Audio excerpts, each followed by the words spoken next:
Non ce l'ha fatta il 17enne di origine marocchina, residente a Trento, rimasto seriamente ferito a Jesolo dopo un tuffo in un tratto di bassa marea.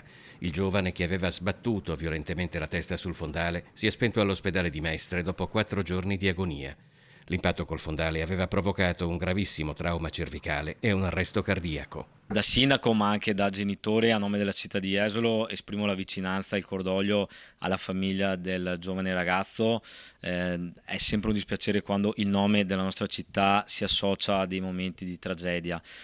Senza anticipare questioni che non è opportuno affrontare in questo momento, io l'unico ragionamento che vorrei condividere è che spero che episodi come questi rappresentino un ulteriore monito che noi cerchiamo sempre di diffondere, soprattutto nei più giovani, all'attenzione al divertimento. I fatti risalgono alla notte tra sabato e domenica, poco prima delle 3. Il ragazzo era assieme a degli amici all'altezza della Torretta 17, nella zona di spiaggia che si trova vicino a Piazza Marconi.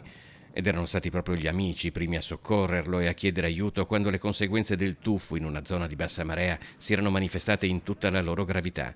Dopo il ricovero a San Donà di Piave, il giovane era stato trasferito nel reparto di neurochirurgia dell'ospedale dell'Angelo di Mestre. A Jesolo è il momento del lutto, ma da sindaco, e considerando che vicende analoghe, magari fortunatamente con epiloghi meno gravi, si sono già verificate, Christopher De Zotti non può non lanciare un nuovo appello perché tragedie simili non avvengano più.